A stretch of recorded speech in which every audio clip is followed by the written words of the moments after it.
পূর্ব সুন্দরবনের ঘাগরামারি এলাকা থেকে হরিণের মাংস, মাথা ও পা জব্দ করে বনরক্ষীরা। খুলনা থেকে স্বপন কুমার রায়ের তথ্যচিত্রে। পূর্ব সুন্দরবনের চাঁদপাই রেঞ্জের অধীন ঢাংমারি স্টেশন সংলগ্ন ঘাগরামারি এলাকা থেকে 30 কেজি হরিণের মাংস, 2টি মাথা ও 7টি পা জব্দ করেছে বনরক্ষীরা। বন বিভাগের ঢাংমারি স্টেশন কর্মকর্তা সুরঞ্জিত বলেন, সুন্দরবনে হরিণ পাচারকারী চক্র ঢুকেছে এমন সংবাদের ভিত্তিতে ঘাগরামারি ক্যাম্পের বনরক্ষী ইউসুফ হাওলাদার, মহিউদ্দিন ও জয়নুল আবেদিন অভিযানে যায়। এ সময় হরিণ শিকারী চক্র তাদেরই দেখে ধারালো অস্ত্র উঁচিয়ে হুমকি প্রদর্শন করে। এ সময় বনরক্ষীরা ফাঁকা গুলি ছুড়লে শিকারীরা মাংস ফেলে গহীন বনে পালিয়ে যায়। পরে তল্লাশি চালিয়ে শিকারীদের ফেলে রাখা 30 কেজি হরিণের মাংস, 2টি মাথা ও 7টি পা জব্দ করা হয়।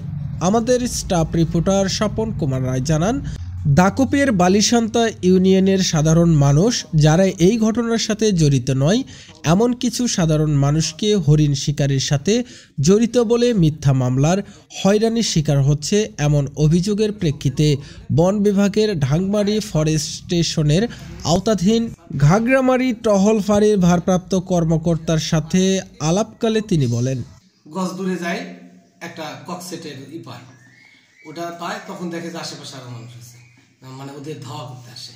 পরে এক রাউন্ড গুলি করার পরে তারা চলে যায়। ওইগুলা নিয়ে আমাদের স্টেশন কর্মকর্তা মহোদয়ের কাছে আমরা ডাংমারি স্টেশনে পৌঁছাই। মাল ওখানে ওই স্টেশন কর্মকর্তার মহোদয়ের সমীপেই আমরা অর্পণ করি। পরবর্তীতে ওই মাল 16 তারিখে আমরা বিভাগীয় বন কর্মকর্তার ইয়েতে খুলনা দাকপ কোর্টে ওই হস্তান্তর করে মাটিতে নিজের সম্মুখে। কত কেজি? প্রায় 30 কেজি ওই মাটিতে পুঁতে বিনষ্ট করে, হ্যাঁ, কেরোসিনি তেল দিয়ে ওটা পুঁতে ফেলে পরে আমরা চলে আসছি। মানে আদালতের আদেশ ক্রমে? জি, আদালতের আদেশ ক্রমে।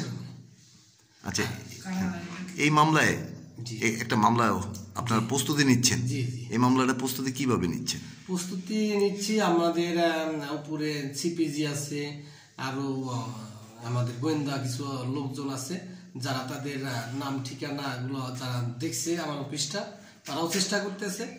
নামগুলো অচিরে আমাদের কাছে আসছে। আমরা এইগুলোর উপর ভিত্তি করে তাদের বিরুদ্ধে আমরা একটা মামলা দায়ের করবো, পিওর বন মামলা দায়ের করবো।